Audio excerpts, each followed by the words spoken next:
नमस्कार दोस्तों, आप सभी का study for UPSC P session में स्वागत है। बीपीएससी मेंस के लिए बहुत सारे बच्चे मैसेज कर रहे थे और बार बार पूछ रहे थे कि करंट अफेयर कहाँ से पढ़ें, कैसे तैयार किया जाए करंट अफेयर को। तो आज उसी पर डिटेल्ड वीडियो होगा। ये एक एक चीज़ मैं बताऊँगा। क्या सब बताऊँगा कि करंट अफेयर में कौन कौन से ऐसे सेक्शन हैं जहाँ से क्वेश्चन पूछे जाते हैं, और बुक कौन सा हम एक रेफ़र करें। एक ही बुक का मैं नाम बताऊँगा और जिसके में हमें सारा कुछ बिहार का और जो बीपीएससी मेंस के लिए जो भी इंपॉर्टेंट करंट अफेयर हो, आईआर का सेक्शन हो या सामान्य सेक्शन हो, पॉलिटी का हो या फिर इकोनॉमिक्स का सेक्शन हो, ज्योग्राफी का हो, सारा उसमें कवर हो जाए। तो आज हम लोग इसी पर डिटेल में बात करेंगे। आप सभी का स्वागत है और जहाँ भी हो सके संभव है वीडियो शेयर कीजिए। बहुत ही डिटेल और अच्छा वीडियो होगा। इसमें बुक्स बताऊंगा और करंट अफेयर के सेक्शन भी बताऊंगा। सबसे पहले क्या करना होता है किसी भी चीज़ के पैटर्न को समझने के लिए ना, सबसे पहले आपको क्वेश्चंस देखने होते हैं, क्वेश्चन किस तरह से पूछे गए हैं। ये केबीसी नैनो के बीपीएससी मेंस का क्वेश्चन बैंक है। इसमें सिर्फ और सिर्फ क्वेश्चन है, सॉल्व नहीं है, ये अनसॉल्व आता है। ये 1988 2019 तक के इसमें मिल जाएंगे आपको। लेटेस्ट तो वही था, मतलब मैंने नहीं खरीदा था उसके बाद 65वीं के बाद। तो इसमें 65वीं बीपीएससी के क्वेश्चन मैं दिखाता हूँ जो आपको मैं पहले भी बता चुका हूँ। तो GS1 के सेक्शन 2 में, किसमें, GS1 के सेक्शन 2 करंट अफेयर का भाग रहता है। और पॉलिटी का GS2 के पेपर में पॉलिटी, ज्योग्राफी, इकोनॉमिक्स का सेक्शन या फिर साइंस टेक का सेक्शन, इनमें भी करंट अफेयर के कुछ क्वेश्चंस पूछे जाते हैं। तो GS1 की अगर बात करें तो इसमें सेक्शन 2 में 1 2 3 4 5 क्वेश्चंस आते हैं। इसमें करंट अफेयर रहते हैं, लेकिन मैक्सिमम क्वेश्चन इसमें से आईआर का रहता है। इंटरनेशनल रिलेशन, जिसको अंतर्राष्ट्रीय संबंध कहा जाता है, वहीं से पूछा जाता है। इसलिए कई लोग इसको आईआर का सेक्शन से कंफ्यूज कर लेते हैं, लेकिन नहीं। यहाँ पर देखिए क्या लिखा हुआ है। एनआरसी विवाद से आप क्या समझते हैं? इस विवाद में निहित राजनीतिक मंशाओं को स्पष्ट कीजिए। इस मुद्दे के अंतर्राष्ट्रीय प्रभाव की भी विवेचना कीजिए। तो एनआरसी विवाद जो है वो तो हमारा लोकल इशू था, बाद में इसको इंटरनेशनल से जोड़ के बीपीएससी में पूछा गया है। उसी प्रकार से रोहिंग्या शरणार्थी संकट जो है ये सिर्फ आईआर का टॉपिक नहीं है, ये एक मानविकी का भी टॉपिक था। इसलिए इस तरह के क्वेश्चन भी पूछे जाते हैं और ये सारे के सारे करंट अफेयर्स हैं। इसका सेक्शन 3 तो स्टैट का पोर्शन होता है। पेपर 2 पर आते हैं। GS2 में मैं दिखाता हूँ किस तरह के सवाल आते हैं, जो आप बहुत सारे GS के पेपर के घंटों बैठ के मैं देखता हूँ, तब जाके एक 15 मिनट का मैं वीडियो बना पाता हूँ। इसलिए इतना आसान नहीं होता है वीडियो बनाना, बहुत ही डिटेल्ड एनालिसिस करना पड़ता है। घंटों बैठ के आपको एक एक क्वेश्चन को देखना पड़ता है। सेक्शन 1 जो होता है GS2 पेपर में, कौन सा पेपर? GS2 पेपर में सेक्शन 1 जो होता है, इसमें पॉलिटी का सेक्शन होता है मुख्य रूप से। इसमें भी कुछ क्वेश्चंस आते हैं करंट अफेयर से। मैंने ये क्या बोला? मैंने ये बोला है कि GS पेपर 2 में सेक्शन 1 जो पॉलिटी है, इसमें भी बहुत सारे क्वेश्चंस करंट अफेयर के आते हैं। किस तरह से आते हैं? 2019 को याद कीजिए। 2019 में जब ये पेपर हुआ था तो उस समय क्या चल रहा था? देश भर में चुनाव चल रहा था, लोकसभा का चुनाव संपन्न हुआ था और बहुत सारे राज्यों के भी इलेक्शन हुए थे। तो देखिए यहाँ पर अगर टॉपिक को गौर से देखेंगे तो लिखा हुआ है कि स्वतंत्र और निष्पक्ष चुनाव के संचालन में भारत के निर्वाचन आयोग की भूमिका की गंभीरता से जांच करें। इस संभव में चुनावी पहचान पत्र किस उद्देश्य से कार्य करता है, ये पूछा है आपसे। अगर इंग्लिश में पढ़ना चाहते तो इंग्लिश में भी दिया हुआ है। हाल के दिनों में भारतीय पार्टी की राजनीति पर बढ़ते क्षेत्रीय राजनीतिक दलों का प्रभाव क्या है?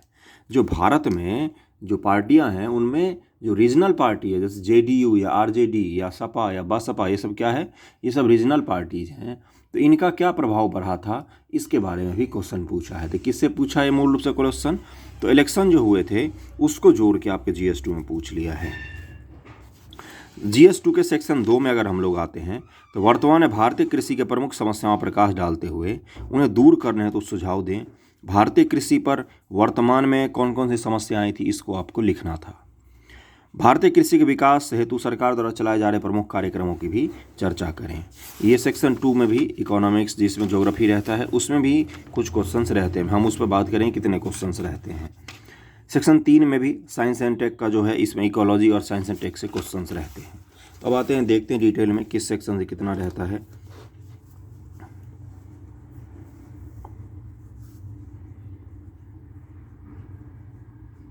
बीपीएससी मेंस हम करंट की बात कर रहे हैं। तो सबसे पहला कौन सा पेपर होता है? GS1 पेपर होता है, इसका कौन सा सेक्शन? सेक्शन 2। इसमें मुख्य रूप से 4 से 5 क्वेश्चन रहते हैं, 4 क्वेश्चन रहते हैं। यहाँ पर दिखा देता हूँ मैं कितने क्वेश्चंस रहते हैं। 1 2 3 4 5 क्वेश्चंस रहते हैं। सेक्शन 2 में 5 सवाल रहते हैं। ये 5 के 5 ही करंट अफेयर से पूछे जाते हैं। तो इसके लिए आपको क्या पढ़ना पड़ेगा? मुख्य रूप से यहीं पर मैं बता देता हूँ, IR पढ़ना पड़ता है। और जो करंट के मुद्दे चल रहे हैं उनमें ही IR को मुख्य रूप से पढ़ के जाएंगे। 3 ही तो लिखने होते हैं उसमें से, तो आप कर सकते हैं इस क्वेश्चन को आसानी से। ओके, GS1 की बात हो रही थी, सेक्शन 2 उसका। दूसरा जो है इसमें वो कौन सा है? GS2। GS2 में सेक्शन 1, इसमें कौन सा सब्जेक्ट रहता है? मुख्य रूप से इसमें पॉलिटी का रहता है। पॉलिटी में जितने भी क्वेश्चंस रहते हैं, 5-6 के करीब में क्वेश्चंस रहते हैं। यहाँ पर देखते हैं कितने क्वेश्चंस हैं, एक एक करके डिटेल में आसानी से पढ़ते जाएंगे। 1 2 3 4 5 क्वेश्चंस रहते हैं। इस 5 में से 3 करने होते हैं हमें। पहला और सेक्शन दूसरा में से सेक्शन 3 सवाल हल करने होते हैं। सेक्शन 3 में से हमें केवल 2 सवाल हल करने होते हैं, तो 8 सवाल टोटल लिखने होते हैं। इसमें देखिए, इसमें आपको जैसे लगेगा कि कुछ क्वेश्चंस को अगर छोड़ दे, केंद्र प्रायोजित योजना और राज्यों के बीच हमेशा विवाद का मुद्दा रही है, प्रासंगिक उदाहरण का हवाला देते हैं, इसको अगर हम छोड़ दें तो ये, और ये चौथा को, तो बाकी 3 क्वेश्चन जो है वो उस समय की वर्तमान में करंट सिनेरियो में क्या चल रहा था, उसी को इंडियन पॉलिटी से जोड़कर पूछा जाता है। ओके, तो पॉलिटी के सेक्शन में 3 सवाल तो मिनिमम किससे रहते हैं? जो वर्तमान में करंट अफेयर पॉलिटी में चल रहा है उसी से पूछे जाते हैं। ओके, पॉलिटी में सेक्शन 2 किस चीज़ का होता है? GS में मैं पहले ही बता चुका हूँ, ये सब तो अभी आपको पता होना चाहिए। अगर GS2 में सेक्शन 2 की बात करें तो इसमें इकोनॉमिक्स का प्लस ज्योग्राफी का रहता है सेक्शन मुख्य रूप से। ओके, इसमें क्या सब पूछे जाते हैं बता दिया, इकोनॉमिक्स और ज्योग्राफी। तो इसमें आपको करंट के डेटा का बहुत ज़्यादा काम होगा। जो करंट का डेटा होता है ना, डाटा जो यूज करते हैं, उसका बहुत ज़्यादा काम होगा। इसमें कौन कौन सी चीज़? बिहार का इकोनॉमिक सर्वे, बजट, उसके बाद से भारत का इकोनॉमिक सर्वे और बजट, ये दोनों चीज़ें आपको याद होनी चाहिए। इसमें डेटा, जैसे कृषि से पूछा है तो एग्रीकल्चर का नया डेटा पता होना चाहिए, गरीबी का डेटा पता होना चाहिए। कौन कौन सा चीज़ मैंने बोला? एग्रीकल्चर, पोवर्टी, बेरोजगारी, या कोई नया रिपोर्ट आया है जैसे HDI वगैरह जो प्रकाशित होते हैं, उसके रिपोर्ट सारे याद होने चाहिए आपको line by line. Line by line यानी कि उसका डेटा ज़रूर याद होना चाहिए, किस स्थान पर हैं, कितने गरीब लोग हैं, कितने लोग भूखमरी का शिकार हैं, कितनी हमारी इकॉनमी है, कितना एग्रीकल्चर पर खर्च हो रहा है, कितना इंफ्रास्ट्रक्चर पर खर्च हो रहा है, कितना ऊर्जा सेक्टर पर खर्च किया जा रहा है। ये सारी चीज़ें आपको पता होनी चाहिए इसके सेक्शन 2 के लिए। इसमें 4 सवाल आते हैं, इसमें 4 सवाल आते हैं सेक्शन 2 में। 4 में से आपको 3 हल करने होते हैं। ओके, अब करंट अफेयर कितने पूछे जाते हैं? इसमें से 4 में से लगभग 3 सवाल तो मिनिमम रहते ही हैं करंट अफेयर के। अगर ज्योग्राफी से स्टैटिक कुछ पूछ लेता है, कभी कभी मानसून पूछ लेता है, तो वो आपको करंट अफेयर के अलग अलग आपको मिल जाएगा। बाकी 3 सवाल तो मिनिमम रहते हैं करंट अफेयर के सेक्शन 2 के प्रश्न में। अब चलते हैं GS2 के सेक्शन 3 पर, देखते हैं उसमें कौन कौन सी चीज़ रहती हैं। सेक्शन 3 में जो साइंस और इकोलॉजी इन सब का सेक्शन रहता है, उसकी बात हम लोग करेंगे। सेक्शन 3 किसका? तो GS पेपर 2 का। ओके, इस चीज़ को ध्यान रखना, आराम आराम से करते चल रहे हैं हम लोग। इसमें टोटल सवाल देखते हैं कितने आते हैं, उसमें से आपको कितने करने होते हैं। 1 2 3 4 सवाल आते हैं सेक्शन 3 में भी। इसमें से आपको केवल 2 ही हल करने होते हैं। कितने सवाल आते हैं? 4 सवाल आते हैं। 2 हल करना है और इस 4 में से 2 सवाल तो मिनिमम करंट अफेयर के रहते ही हैं।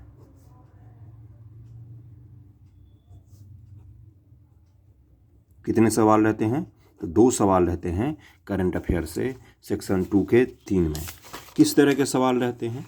कभी कभी इसको सारे के सारे आपको स्टैटिक से भी पूछ लेता है, इस चीज़ का भी ध्यान रखना। और कभी कभी सारे के सारे करंट अफेयर से भी पूछ सकता है उठा के।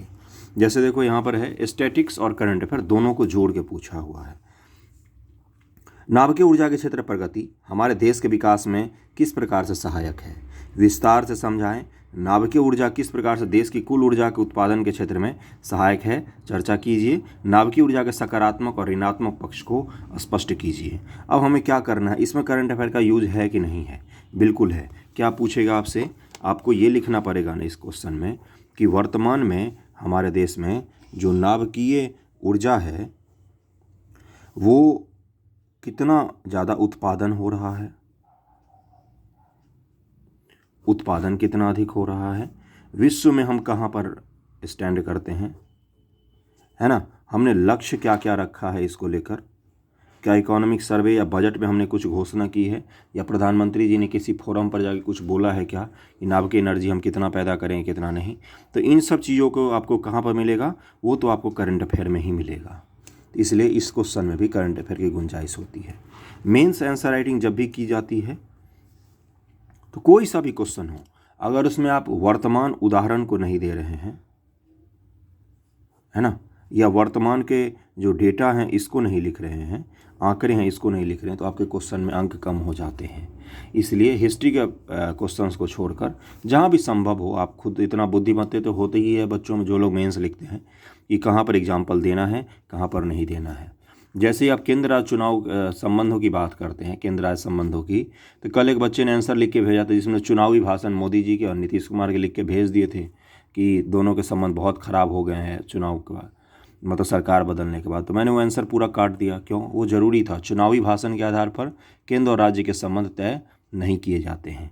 तो वहाँ पर आपको सटीक उदाहरण देना पड़ेगा कि वर्तमान में ऐसा क्या क्या हुआ है कि भारत सरकार और बिहार सरकार के संबंध खराब हुए हैं या अच्छे हो गए हैं। तो ये सब चीज़ें कहाँ पर मिलती है आपको? ये सब आपको करंट की बुक में ही मिलेगी और कहीं भी नहीं मिलेगा आपको। करंट अफेयर पीटी के लिए अलग पढ़ा जाता है, मेंस के लिए अलग पढ़ा जाता है, बीपीएससी में, यूपीएससी में तो दोनों एक ही पढ़े जाते हैं।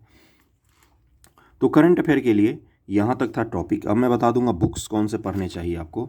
एक ही बुक का मैं नाम बताऊंगा, उसमें आपको सब कुछ दिख जाएगा। ओके, तो जैसे एग्जांपल के लिए मैं लेके भी आया, विजन आईएएस है। विजन आईएएस मई महीने का है। किस मंथ का है ये? तो ये मई महीने का है। ओके, विजन आईएएस इसका पीडीएफ फ्री में भी मिलता है। इसके वेबसाइट पर जब आप जाएंगे तो वहाँ पर vision IAS Hindi magazine search कीजिए, वहाँ पर आपको मंथली पीडीएफ मिल जाएगा। जैसे मई का पीडीएफ जो है वो जुलाई में जाके मिलेगा, और अगस्त का पीडीएफ अभी सितंबर अक्टूबर में अभी कौन सा मिल रहा है? अगस्त का मिल रहा है, जहाँ तक मैंने देखा था। मैंने अगस्त का नहीं पढ़ा है। तो ये आपको मिल जाएगा फ्री में। पीडीएफ ऑनलाइन मिल जाएगा। बाज़ार में खरीदने जाओगे तो 40 से 45 रुपये का ही, कहीं 50 रुपये का मिल जाता है एक पर मैगजीन। ओके, ऑनलाइन थोड़ा सा महंगा बेचते हैं। इसमें देखो अलग अलग सेक्शन बना हुआ है, आप सभी को देखना चाहिए इसको। जिन्होंने नहीं देखा, जिन्होंने देखा होगा उनके लिए बहुत अच्छा बात है। तो राज्य व्यवस्था और शासन, तो जो जीएस पेपर 2 है उसका जो सेक्शन 1 का भाग है ना, उसका करंट अफेयर आपको यहीं से तैयार करना है। करंट अफेयर कब से कब तक पढ़ना है मेंस के लिए मैं ये भी बता दूं, तो मैं तो रिकमेंड करूंगा कि मार्च 2022 से लेकर, अगर दिसंबर में एग्ज़ाम होता है दिसंबर 2022 तक का, आप अगर पढ़ के जाएंगे तो ये बहुत ही अच्छा होगा। इससे ज़्यादा की ज़रूरत नहीं पड़ती है।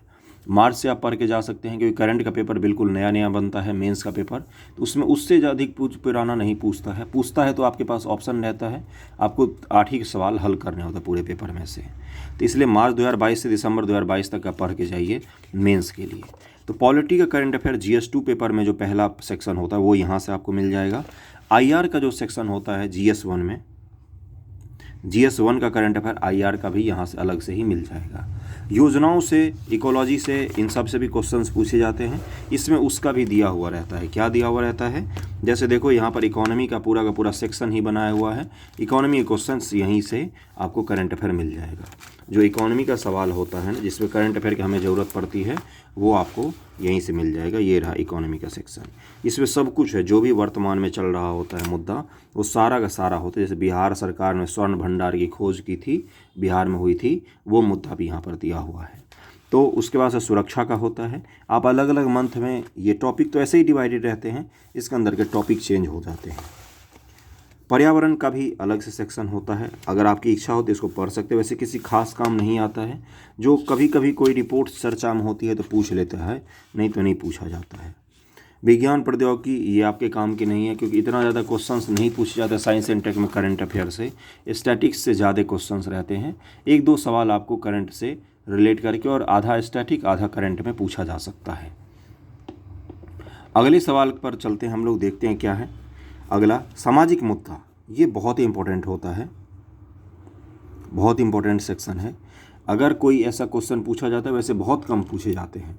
जीएस पेपर 2 में कैसे कोई ऐसा क्वेश्चन पूछता है पॉलिटी में, या जो इकोनॉमिक्स का सेक्शन है, महिलाओं से संबंधित कोई सेक्शन पूछता है, या रोज़गार संबंधित पूछता है, केंद्र सरकार की योजनाएं संबंधी पूछता है, तो यहाँ से आप उसको तैयार कर सकते हैं, इसमें आपको मिल जाएगा। विज्ञान प्रौद्योगिकी तो मैंने बता ही दिया, इसको छोड़ के चलना है। इसमें एक सबसे अंत में रहता है सेक्शन योजनाओं का, सारे महीनों में नहीं रहता है, योजना रहता है लिखा हुआ, इसमें आपको योजनाएं सारी गवर्नमेंट की एक जगह मिल जाएंगे, तो इसको आप यहाँ से तैयार कर सकते हैं। बिहार स्पेशल करंट की जहाँ तक बात होती है, बिहार स्पेशल भी करंट पढ़ सकते हैं, तो विवास पैनोरमा जो आता है, विवास पैनोरमा की बुक आती है बिहार स्पेशल, उसमें डिटेल्ड में आपको करंट अफेयर मिल जाएगा पढ़ने के लिए, तो वहाँ से आप तैयार कर सकते हैं। तो मैंने बुक्स भी बता दिया है और ये भी बता दिया है कि किस तरह से किसको तैयार करना है, कहाँ से क्या पढ़ना है, टॉपिक कैसे पिक करनी है। ये आप सेलेक्टेड टॉपिक को मत पढ़िए, पॉलिटी इकोनॉमी और आईआर में सेलेक्टेड टॉपिक को मत पढ़िए। मार्च से लेकर दिसंबर तक मैंने बोला है, इसके सभी टॉपिक आईआर और पॉलिटी के जरूर पढ़ के जाना है। ओके, आईआर और पॉलिटी का सारे टॉपिक इससे ज़रूर पढ़ के जाना है। और गेस करने से कोई एसडीएम या डीवाईएसपी नहीं बनता है। मैं ये क्यों बोल रहा हूँ, बहुत सारे लोग मुझे मैसेज करते, ऑप्शनल के पेपर गेस कर दीजिए, जीएस के पेपर गेस कर दीजिए। गेस करने से नहीं बनता है कोई भी। आईआर के मैंने 13 से 14 इंपॉर्टेंट टॉपिक ज़रूर बताए हुए हैं, 13-14 टॉपिक होंगे, बीपीएससी मेंस प्लेलिस्ट में मिल जाएगा। उन 13-14 टॉपिक से सारे आईआर के क्वेश्चन आएंगे, तो उसको आप इतना ज़रूर कर सकता हूँ मैं। लेकिन ऑप्शनल के क्वेश्चंस कई लोग मुझे मैसेज करते, हिस्ट्री ऑप्शनल के क्वेश्चन गेस कर दीजिए, तो वो थोड़ा सा अन्याय होता है आयोग के प्रति। गेस करके आप बीपीएससी नहीं पास कर सकते, इस चीज़ को मान के चलना। अगर आपकी ये मानसिकता है तो बदल लो, वरना तैयारी आपको छोड़ना पड़ जाएगा। गेस करके नहीं पास कर सकते आप। ओके, तो करंट अफेयर का पूरा मैंने सब कुछ बता दिया है, टॉपिक, नाम, बुक्स, सब कुछ बता दिया है, एक एक चीज़ बता दिया है, कितने क्वेश्चंस कहाँ से आते हैं, किस सेक्शन से आते हैं। बुक ला के हाथ पकड़ के उंगली पर ये भी दिखा दिया है कि पॉलिटी कहाँ से पढ़ना है भाई, इकोनॉमी कहाँ से पढ़ना है, ये सब कुछ बता दिया है। अब आपको सिर्फ पढ़ना है। अब आप मुझे कमेंट करते हो कि सर ये बुक का पीडीएफ दे दीजिए। बुक का पीडीएफ मैं नहीं दे सकता हूँ, ऑनलाइन वेबसाइट है, वहाँ पर जाके आप डाउनलोड कर सकते हैं। वीडियो कैसा लगा ज़रूर बताना। Okay, thank you so much.